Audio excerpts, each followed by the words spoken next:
Сәлем баршаңызға.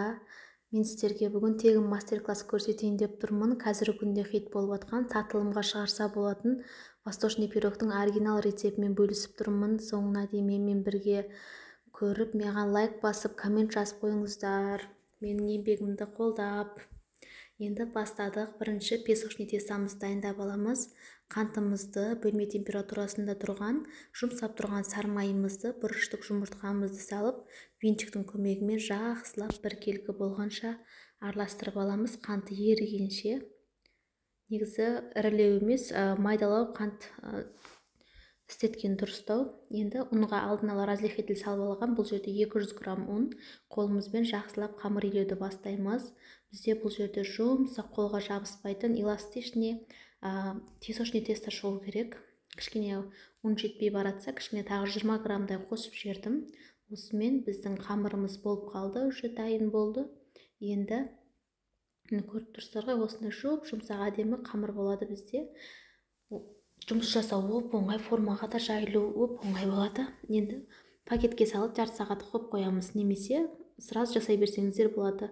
Менде бұл жерде формам диаметрі 26, бойы 2,5 см.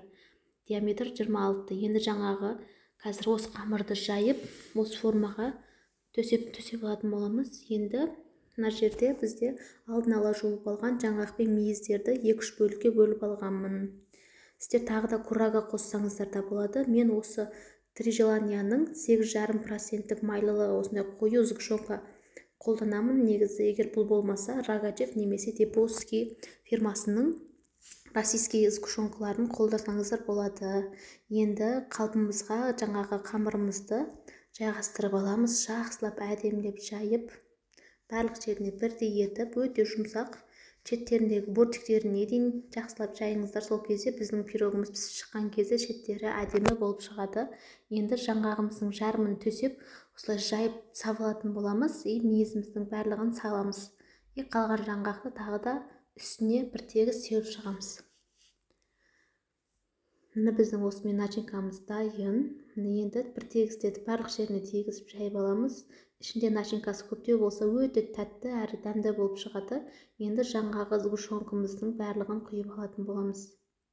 Бұл жерде 26 см істеп жатырмын. Егер сіз 24 см қалыпқа жасайтын болсаңыздар, 300 граммда жетеді. Бұл жерде қазір барлығы қосылып 380 грамм сгущенка құйылды.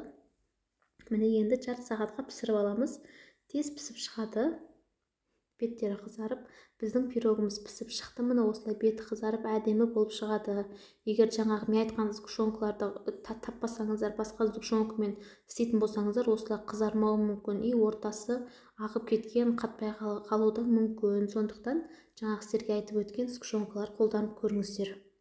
Енді бір сағаттай суығаннан кейін қалпынан шығарып, бетін сәндеп, әдемдеп, осылай сахарный пудра сепсеңіздер болады, немесе сеппесеңіздер де бола береді.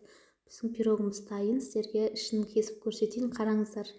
Өте күшті болып шығады. Сатылымға шығарсаңыздар болады. Беймарал қорықпай сатсаңыздар болады. Осы пирогты 3,5-4 теңгеге сатуға болады.